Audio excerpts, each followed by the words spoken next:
Chers téléspectateurs, amis et fidèles, bienvenue à la grande édition de One TV. Nous voici à la 14e rue Liberté Industrielle où M. Yves Bunga a tenu une conférence de presse devant la presse nationale, au cours de laquelle il a évoqué la question liée à la machine à voter.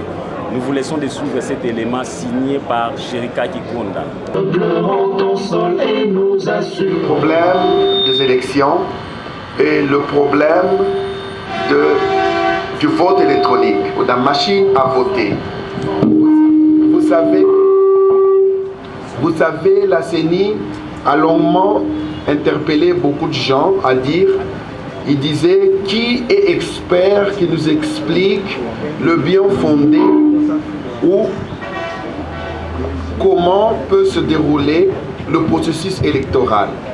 Moi, Yves Bunga, je suis expert en nouvelles technologies, économiste. Je suis dans beaucoup de domaines financiers, expert en budget, et j'ai été consultant d'une entreprise à Atlanta aux États-Unis, expérimenté en biométrique et aux élections.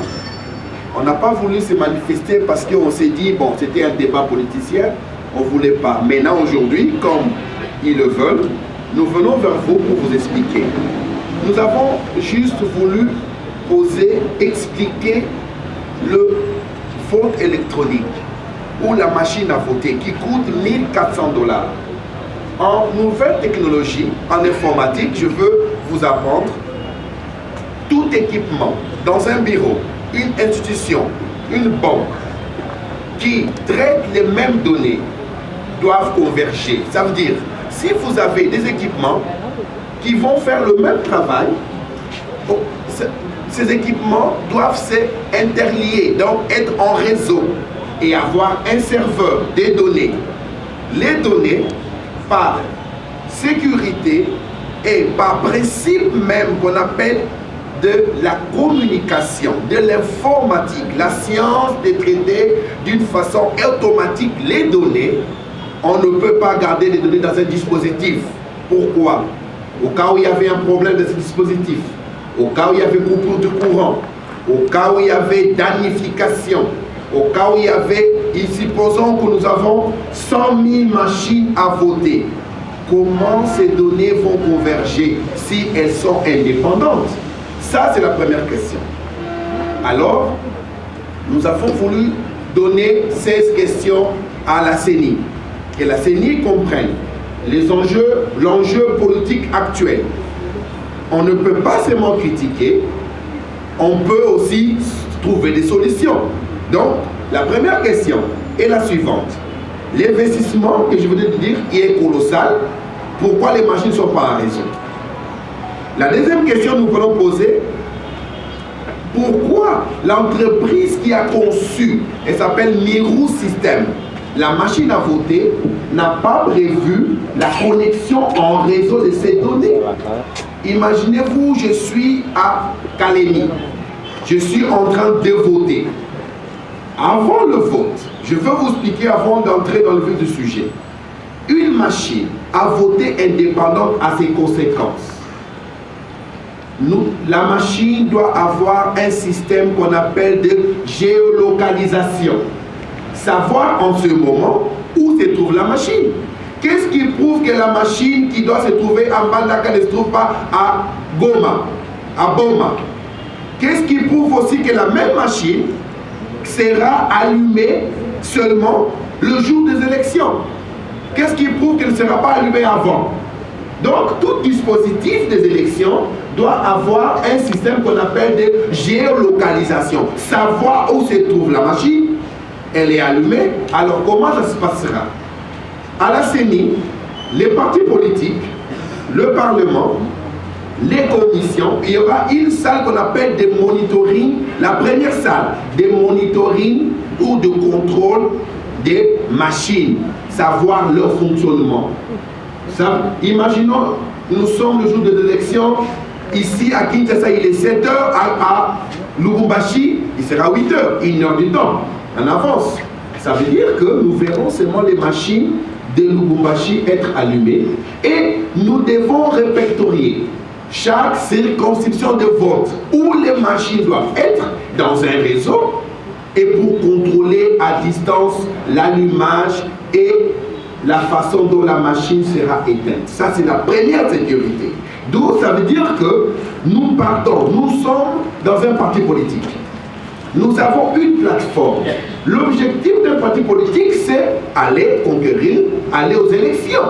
Imaginons si nous allons dans une élection biaisée, où la machine à voter n'inspire pas confiance, ça veut dire que nous n'avons même pas obligé d'exister parce que nous n'avons pas confiance dans la machine.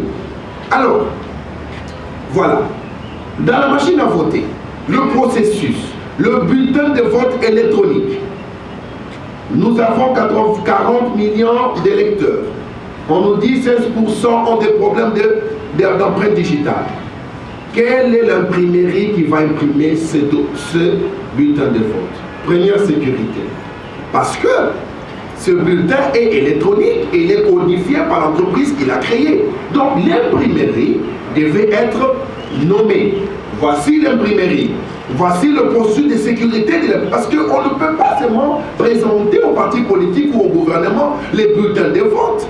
Qu'est-ce qui prouve que les bulletins de vote ne sont pas à 40 000, 120 000 ou sont à 100 000? Voilà le processus de sécurité d'un système de vote électronique. On ne peut pas seulement nous avancer que c'est une imprimante.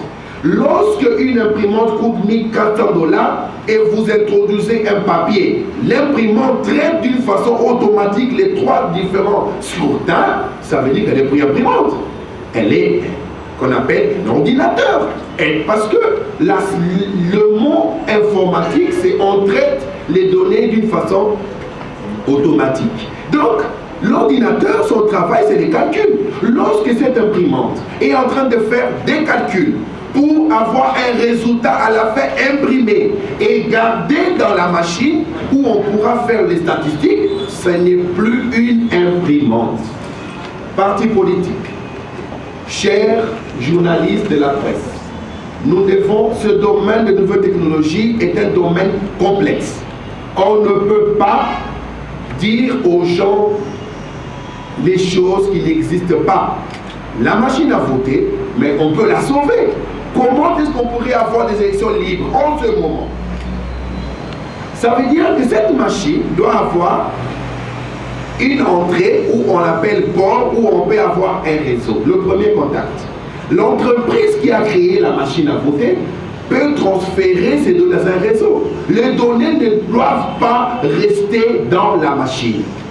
Je vous dis et je vous le répète, une machine qui converge, les données doivent converger dans un réseau. Les machines ne seront là que pour être utilisées comme un ordinateur et avoir ces statistiques. Mais dans chaque circonscription électorale, on doit avoir un ordinateur qu'on appelle réseau qui va relier les 500 ou 100 ordinateurs pour que ces données, quand elles vont entrer dans le serveur, au même moment, ce serveur de la circonscription sera relié au serveur de la CENI. Donc la CENI aura qu'on appelle des salles de monitoring, salles de contrôle de vote. Au même moment, on est en train de voter à Mandaka. On est en train de suivre ici à Kinshasa que voilà, le parti politique tel est en train de gagner, le candidat tel est en train de gagner. Tout cela à moindre coût. Vous savez, le coût qu'on a estimé à un document que peut-être vous avez eu, on va en donner, est de 29 millions de dollars seulement. 29 millions pour transformer la machine à voter, qu'on appelle imprimante, à une machine qui pourra décrisper la situation politique actuelle. Vous savez, la CENI existe parce que nous, partis politiques, existons. Elle est là pour nous donner des résultats. Alors, quand nous venons de la place et pour dire qu'il faut transformer cette machine, nous devons le faire. Et puis, ce n'est pas fini. Nous avons donné un chronogramme de travail, un budget, un chronogramme. Il faut employer en moins le chronogramme du travail. Nous commençons en juillet pour terminer en décembre. Cela n'affectera pas les élections. En 5 mois, nous avons donné le budget, les logiciels à créer vite fait, ça c'est. Et le plan d'implémentation, nous avons dit que nous pouvons implémenter ce projet jusqu'en décembre. Donc, ça veut dire que la machine à voter peut être transformée en une machine fiable. Nous appelons à tout parti politique, du pouvoir, de l'opposition, du centre, de lire ce document et que le Parlement puisse décider. Le fait d'être, nous voulons trouver une solution au problème qui se vit aujourd'hui au Congo, de la population. C'est pour ça que nous parlons des élections. Les élections, c'est parce que tout le monde est en train de rêver des élections parce que quelque chose ne va pas. On veut une alternance. On veut que nos dirigeants soient votés par le peuple. Alors, pour créer de vraies élections, nous devons, pour finir, changer, transformer la machine en une machine fiable qui pourra satisfaire les besoins de la population. Je vous remercie. Qui s'organise. Avant le début des travaux, le président du CENSA avait demandé. Je vous dis, chers journalistes, je suis un politicien. Tout le monde qui veut le bien du Congo voudra trouver des solutions. Lorsqu'une solution se présente, on la saisit. Il ne faut jamais dire si, le conditionnel, parce que je vous dis, au Congo, les gens critiquent, nous critiquons. On nous a défié à la presse, vous avez entendu. Qui peut nous dire qu'ils viennent? On a donné un document. Alors, s'ils ne veulent pas faire ou nous entendre, ça veut dire c'est que vous-même vous entendez. Moi, je ne peux pas dire c'est qu'ils veulent. Pourquoi ils ne vont pas entendre? Parce que la CENI n'a pas acheté les machines à voter avec son argent. C'est l'argent du contribuable, l'argent que moi je paye, vous payez. Donc ça veut dire que la CENI n'a pas le monopole du peuple. Le peuple parle et la CENI écoute. Chers journalistes, vous savez, nos dirigeants nous pensent que ils nous prêtent l'argent. Non. C'est l'argent du contribuable. L'État congolais appartient aux Congolais et ils doivent le savoir. Une solution sera trouvée, moi je vous le garantis, parce que ce problème touche toutes les couches de la société. Alors, on ne peut pas aller aux élections biaisées parce qu'une partie dit qu'il n'y a pas d'argent. Ça, c'est le slogan qu'on va nous demander. S'il n'y a pas d'argent, nous contactons l'Union européenne qui veut des élections. Nous contactons la Banque mondiale. En une semaine, ils vont de la solution. Si la solution n'est pas trouvée, alors nous allons nous demander, la question que nous allons nous poser, c'est veulent-ils vraiment des élections crédibles et libres? C'est ça la solution. Donc, mon problème, chers journalistes, de Siloé, ne vous inquiétez pas, ça n'a jamais été versant sur le problème le plus minime parce que quelqu'un ou un groupe d'individus veut avoir le pouvoir jusqu'à la fin. C'est pour ça que vous voyez M. Yves au pouvoir. M. Roland, je vous dis, chers compatriotes et chers journalistes, c'est à vous d'aider le peuple. Vous connaissez vous-même ces politiciens-là qui s'y étaient hier à la majorité. Aujourd'hui, ils sont opposants et hier ils étaient opposants, aujourd'hui à la majorité. Quand ils font le ping-pong, qui en pâtit? C'est le peuple qui va battre ce ping-pong. Voilà pourquoi on est là. Et je vous dis que cette fois-ci, nous ne voulons plus entrer dans leur jeu. C'est quoi leur jeu? Que nous discutions pour la machine à voter pendant 10 ans. Il y aura toujours un problème. Il y aura celui-là qui va. Nous disons oui à la machine à voter. Ils veulent la machine à voter. S'ils veulent la machine à voter. Monsieur le Président, savez-vous au moins que Kabila n'a pas un mandat? Savez-vous que Kabila a piétiné la Constitution et que la classe politique, avec la société civile, ils vont organiser les accords pour un seul objectif, le retour à l'ordre constitutionnel. Cette opération n'a jamais eu lieu, Monsieur le Président. Ça veut dire le Congo est dans les centres faire ni la Constitution, ni l'accord, c'est du gangsterisme. Dites-moi, Monsieur le Président, vous voulez réfléchir par rapport à un pays qui n'existe pas? Le pays existe par les textes, par les lois. Allez-vous me contredire? Dites-moi, si réellement le Congo existe, vous allez me le dire. Dites-moi si le Congo n'existe, vous allez me le dire. Votre point de vue à Kabila, qui n'a pas un mandat officiel, c'est grave, Monsieur le Président. Il n'a pas un mandat officiel. Si vous me donnez votre point de vue. Très facile. j'accuse tous nos politiciens qui ont lutté pour la démocratie. Je les accuse. C'est pour cela, monsieur Roland est venu. Si les 13 parlementaires du Congo avaient lutté au temps de Mobutu pour que le Congo ait des immeubles, des emplois, des maisons, pas des immeubles, des logements, de routes, de chemins de fer, on serait développé. La Chine n'a pas de démocratie, elle est développée. Je vous dis, chers compatriotes, l'heure est grave.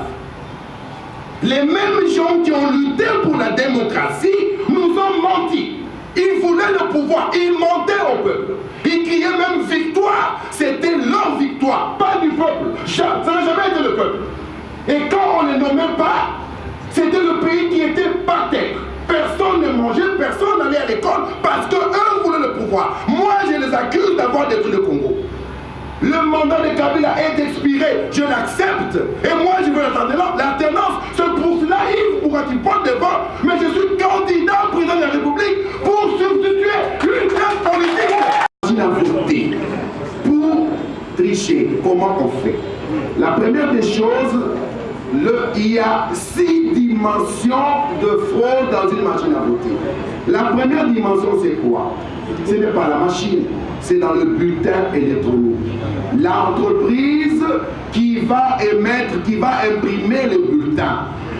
Elle peut imprimer le bulletin, on dit qu'on a 40 millions d'électeurs. Elles vont imprimer 40 millions de bulletins et vont remettre au gouvernement ou à la CENI. Elles peuvent aussi imprimer maintenant, on dit toujours une marge de 50%. Ça veut dire que 20 millions, ils impriment et ils gardent pour eux. Quand le vote se déroule, c'est pour ça que je vous ai dit que ce document, vous devez les lire. Vous allez me comprendre. Ils ont 20%, de 50%, c'est entre leurs mains. Ça veut dire quand il y a vote, par exemple, dans les circonscriptions comme Kinshasa, ici, on ne touchera pas parce qu'on sait que le peuple est vigilant. On parle des provinces les plus éloignées, où quand après vote, on peut faire la substitution. Ou on peut aussi, les journalistes n'ont même pas posé la question de la carte d'électeur. C'est le premier document qui montre que la personne est éligible pour un potentiel électeur. Qu'est-ce qui prouve que les cartes d'électeurs ne sont pas clonées en ce moment? Comment faire si, supposons, je suis à Beni, je suis en train de voter. Quel dispositif le gouvernement ou la CENI a mis en place pour la sécurité? Parce que qu'est-ce qui prouve que la même carte ne sera pas en train de voter à Mbandaka ou au Bas-Congo? C'est pour cela que j'ai parlé de création de logiciels pour contrôler avant vote. Ça veut dire que l'électeur arrive, présente sa carte, on le met dans la machine et le système dit la personne a déjà voté. Lorsque la même carte apparaît quelque part, le système bloque. Dit cette personne a voté quelque part. La première solution. Le deuxième point, comme vous voulez que je dise, c'est la question que je m'attendais. Alors je vous dis. Le deuxième point, c'est que le bulletin, lorsque les 20%, c'est pour cela que j'ai parlé ici dans ce document de vote à temps réel. Ça veut dire quoi? Rien ne prouve qu'avant les élections, la machine à voter n'a pas imprimé des bulletins, les seront de bulletins. Ils peuvent aussi être en train d'imprimer des bulletins dans leur maison, dans leur entreprise. Et ces bulletins-là, on va les serrer. Et la même machine a déjà imprimé. Le matin, le lendemain, on l'amène maintenant à la circonscription électorale. Et elle va commencer le travail. Voilà le deuxième point. C'est que je m'attendais. Maintenant, le troisième point, je vous donne les pistes, parce que je suis expert dans la matière. Laissez-moi vous donner les pistes. Voilà. La troisième solution, c'est la piste qu'on dit qu'il y a fraude. La machine doit avoir ce qu'on appelle un système de géolocalisation pour savoir si la machine a voté et contrôlée par une commission mixte et indépendante qui réunit la société civile, les partis politiques, le gouvernement et l'Assemblée. Ça veut dire que dans chaque point ou dans chaque provinces, on crée des centres qu'on appelle de monitoring, de contrôle des machines. Si cette machine, on devait déjà contrôler la machine maintenant pour savoir, la machine est allumée, quand est-ce qu'elle est allumée? Premièrement, on la vide et on dit elle est allumée aujourd'hui. Elle a imprimé combien de bulletins de vote? Et à la fin, on doit calculer. Le quatrième point, c'est dans le transport. Lorsqu'on a voté, mais après le vote, on dit que le parti politique peut avoir des représentants. Ben oui, ce sont des hommes, on peut aussi les corrompre. Donc ça veut dire que le vote à temps réel, lorsque quelqu'un vote, directement on sait que la personne a voté, nous exclut de tous ces problèmes. Plus de tricherie et plus... Alors, allons-y encore. Quel est le logiciel qui va calculer, qui va faire le calcul de seuil? On nous dit le seuil c'est 1%.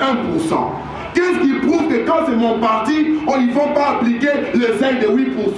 Quand c'est leur parti, ils appliquent le seuil de 0,1%. Voilà là où, ce sont les questions que je m'attendais. C'est là où on dit, l'algorithme de calcul de seuil doit être, ou le calcul doit être fait par une commission aussi qui réunit la société civile, les partis politiques et le gouvernement. En dernier lieu, après le vote, le résultat, on dit que c'est après des jours. C'est là qu'il pose déjà un problème. Lorsque vous dites que vous allez endormir les machines et le vote pendant 2 jours, mais c'est déjà un problème. Même quand vous dites qu'on va aller avec le papier à voter.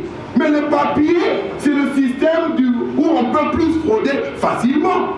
Parce que l'homme étant en ce moment dans le sous-développement est prêt à tout.